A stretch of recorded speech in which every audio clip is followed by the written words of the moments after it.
রাসূল সাল্লাল্লাহু আলাইহি ওয়াসাল্লাম বলেছেন, আসমানের নিচে জমিনের উপরে যত গুনাহের কাজ আছে তার মধ্যে সবচেয়ে দ্রুত যেই গুনাহের কাজের প্রতিদান দেওয়া হয়, পৃথিবীতেই প্রতিদান দেওয়া হয়, আজালাত তাআত, যেই নেকির কাজের পৃথিবীতে দ্রুত প্রতিদান দেওয়া হয় আর যেই গুনাহের কাজের পৃথিবীতে দ্রুত শাস্তি দেওয়া হয়।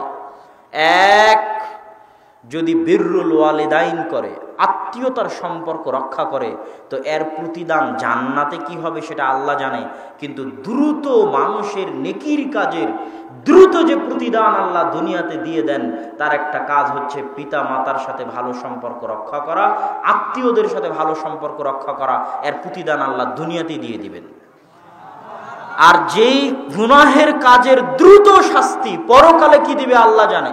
দ্রুত শাস্তি আল্লাহ দুনিয়াতে বাস্তবায়ন করে, সেটা পিতামাতার নাফরমানি করা, পিতামাতাকে কষ্ট দেওয়া। ওয়াল আয়াজ বিল্লাহ, আল্লাহ আমাদের পরিত্রাণ দিক এই গুনাহ থেকে। আল্লাহুম্মা আমিন। আপনি যদি আপনার পিতামাতার সাথে খারাপ ব্যবহার করেন, এর শাস্তি পরকালে কি হবে তা আল্লাহ জানে, কিন্তু দুনিয়াতে এর শাস্তি আপনি পাবেনই পাবেন। রাসূল সাল্লাল্লাহু আলাইহি ওয়াসাল্লাম বলছেন, যে সমস্ত ক্রিয়ার পাল্টা প্রতিক্রিয়া দ্রুত হয়, সেই গুনাহগুলোর মধ্যে এক নম্বর গুনাহ হচ্ছে পিতামাতার নাফরমানি করা। সালাত ছেড়ে দেওয়া গুনাহের পাল্টা প্রতিক্রিয়া দুনিয়াতে দ্রুত হবে, এই কথা আল্লাহ রাসূল বলেননি। সালাত ছেড়ে দেওয়ার শাস্তি আল্লাহ কিয়ামতের মাঠে দিতে পারেন, কিন্তু দুনিয়াতে পাল্টা প্রতিক্রিয়া দ্রুত হয়। এরকম প্রথম পাপ হচ্ছে পিতামাতার অবাধ্য হওয়া, আর এরকম দ্বিতীয় পাপ হচ্ছে জেনায় লিপ্ত হওয়া।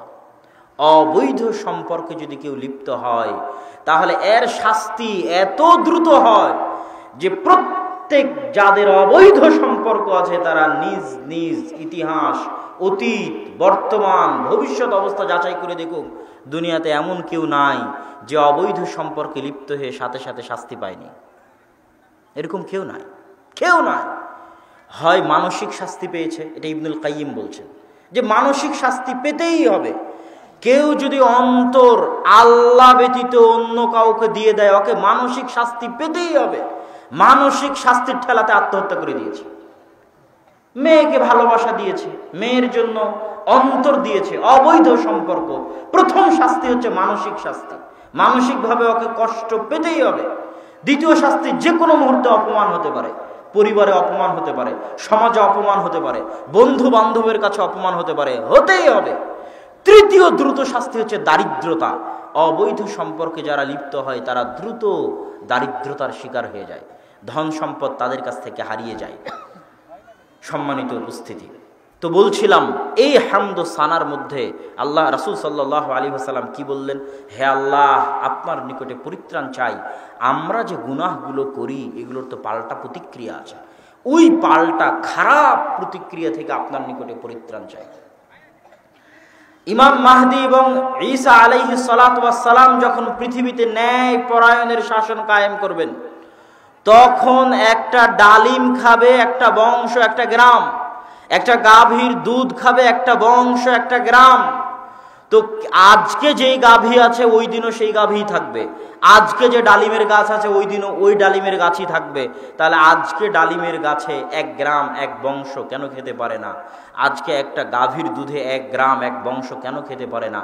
ইবনুল কাইয়িম রাহিমাহুল্লাহ লিখছেন, মানুষের গুনাহের কারণে জমিন থেকে বরকত উঠে যায়, জমিন ফসল উৎপাদন করা কমিয়ে দেয়, ফসলে বরকত থাকে না, ধ্বংস হয়ে যায়, নষ্ট হয়ে যায়, দুর্ভিক্ষ দেখা দেয় মানুষের গুনাহের কারণে, মানুষের পাপের কারণে। মানুষের পাপ এত ভারী হয়ে যায় যে যদি চতুষ্পদ জন্তু না থাকতো, ইল্লাল গানাইম, গরু, ছাগল, মহিষ, মুরগি, পশু পাখি যদি না থাকতো, তাহলে আসমান আর কোনোদিন বৃষ্টি বর্ষণ করতো না, জমিন আর কোনোদিন নিজের পেট থেকে খাদ্য উৎপাদন করতো না, ফসল উৎপাদন করতো না। মানুষের গুনাহের বোঝা এত ভারী, আর মানুষের গুনাহের পাল্টা প্রতিক্রিয়া এত কঠিন। কিন্তু যেহেতু দুনিয়াতে আল্লাহর চতুষ্পদ জন্তু আছে, ওদের তো খাবারের ব্যবস্থা করতে হবে, তাই আল্লাহ দয়াবান হয়ে আসমান থেকে বৃষ্টি বর্ষণ হয় আর জমিন থেকে খাদ্য উৎপাদন হয় তাদের ওপর দয়া করে। কিন্তু মানুষের গুনাহের পাল্টা প্রতিক্রিয়া এত ভয়ঙ্কর, তো মাহদী আর ঈসা আলাইহিস সালাতু ওয়াস সালামের যুগে গুনাহ কমে যাবে। ন্যায় পরায়ণতায় আসমান জমিন পরিপূর্ণ হয়ে যাবে। যখন ন্যায় পরায়ণতায় আসমান জমিন পরিপূর্ণ হয়ে যাবে তো লাফাতাহাত বারাকাতুস সামাই ওয়াল আরজ, আসমান জমিনের বরকতের সকল দরজা আল্লাহ খুলে দিবেন। আল্লাহু আকবার। এই হামদ ও সানার মধ্যে তারপরে কি আছে? আউযু বিল্লাহি মিন শুরুরি আনফুসিনা ওয়া মিন সাইয়্যাতি আমালিনা মান ইয়াহদিহিল্লাহু ফালা মুদিল্লা লাহ। আল্লাহ সুবহানাহু তাআলা যাকে হেদায়েত দিতে চান তাকে কেউ পথ ভ্রষ্ট করতে পারে না, আর আল্লাহ সুবহানাহু তাআলা যাকে হেদায়েত দিতে চান না তাকে কেউ হেদায়েত দিতে পারে না। এই জন্য বলা হয় হেদায়েতের মালিক কে? আল্লাহ। তাহলে এখন আপনি বলবেন তাহলে আমি যে গুনাহ করছি গুনাহের জন্য তো আমি দায়ী নই, আল্লাহ দায়ী। হ্যাঁ, নাউজুবিল্লাহ। দেখেন এই জায়গায় তাকদীরের একটা ছোট্ট মাসালা বলে হামদ ও সানার বাকি অংশ শেষ করব। আল্লাহ সুবহানাহু তাআলার ইচ্ছা দুই ভাগে বিভক্ত। আল্লাহ সুবহানাহু তাআলার পৃথিবী পরিচালনাগত ইচ্ছা আর আল্লাহ সুবহানাহু তাআলার শারঈ ইচ্ছা। আল্লাহ সুবহানাহু তাআলা জিন কার সৃষ্টি? জোরে কথা বলতে হবে, কার সৃষ্টি? ইবলিস কার সৃষ্টি? আল্লাহর কি এমন ঠেকা পড়েছে যে ইবলিসকে জাহান্নামে দিতে হবে? ইবলিসের সাথে আল্লাহর অতীত কোনো শত্রুতা আছে? কোনো শত্রুতা নাই। ফেরাউন কার সৃষ্টি? ফেরাউন কার বান্দা? আল্লাহর বান্দা, আল্লাহর সৃষ্টি। ফেরাউনের সাথে আল্লাহর কি অতীত কোনো শত্রুতা আছে যে ফেরাউনকে জাহান্নামে দিতে হবে? নাই। তাহলে আল্লাহ শারআন, শারঈগতভাবে, নীতিগতভাবে, শারআনের যদি বাংলা অনুবাদ করি তাহলে নীতিগতভাবে আল্লাহ সুবহানাহু ওয়া তাআলা শারআন, নীতিগতভাবে, আইনগতভাবে তার প্রত্যেক সৃষ্টিজীবের কল্যাণ চান। আল্লাহ চান যে ইবলিস ইসলাম গ্রহণ করে আদমকে সিজদা করে জান্নাতে যাক, এটা আল্লাহর শারআন, নীতিগত চাওয়া। আল্লাহ চান যে ফেরাউন হেদায়েত প্রাপ্ত হোক, আল্লাহর প্রতি ঈমান আনয়ন করুক, তারপরে ফেরাউন আল্লাহর প্রতি ঈমান আনয়ন করে জান্নাতে যাক, এটা কার চাওয়া? আল্লাহর চাওয়া। এই জন্যই তো আল্লাহ সুবহানাহু ওয়া তাআলা নবী রাসূল পাঠিয়েছেন। কিন্তু ইবলিস যখন সিজদা করলো না তখন আল্লাহ কি ইবলিসকে জোর করে সিজদা করাতে পারতেন না? জিবরাইলকে বলতে, জিবরিল ইবলিসের মাথা ধর, মাথা ধরে সিজদা করা, পারতেন না? পারতেন না।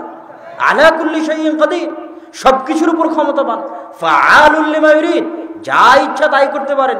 ইবলিস কেন? ইবলিসের বাপও সিজদা করতে পারত আল্লাহ সুবহানাহু ওয়া তাআলা যদি চান। তো আল্লাহ সুবহানাহু ওয়া তাআলা শারআন, নীতিগতভাবে চান ইবলিস হেদায়েত প্রাপ্ত হোক, কিন্তু ইবলিস যখন সিজদা করেনি তখন আল্লাহ জোর করে ইবলিসকে সিজদা করায়নি। তো ইবলিসের বাপের ক্ষমতা ছিল সিজদা না করে টিকে থাকা। আল্লাহ যদি অনুমতি না দেয়, আল্লাহ যদি পারমিশন না দেয়, তো আল্লাহ সুবহানাহু ওয়া তাআলা তাকে জোর করে সিজদা করাননি, তাকে ধ্বংস করেননি, তাকে টিকিয়ে রেখেছেন। এটা ইবলিসের বাপের ক্ষমতা নয়, এটা আল্লাহ সুবহানাহু ওয়া তাআলা তাকে ছাড় দিয়েছে, তাই এটাও আল্লাহর একটা ইচ্ছা। তো তেমনি ভাবে আল্লাহ সুবহানাহু ওয়া তাআলা চান যে আপনি হেদায়েত প্রাপ্ত হয়ে 5 ওয়াক্ত সালাত আদায় করেন, গান বাজনা না শুনেন, টিভি সিনেমা অশ্লীল দৃশ্য না দেখেন। এটা আল্লাহর চাওয়া। এই চাওয়ার জন্য আল্লাহ কোরআন পাঠিয়েছে, এই চাওয়ার জন্য আল্লাহ নবী পাঠিয়েছে, এই চাওয়ার জন্য আল্লাহ আজকে প্রোগ্রামের আয়োজন করেছে, এই চাওয়ার জন্য আল্লাহ বক্তব্যের ব্যবস্থা করে দিয়েছে, জুমার খুতবা করে দিয়েছে, মসজিদ করে দিয়েছে।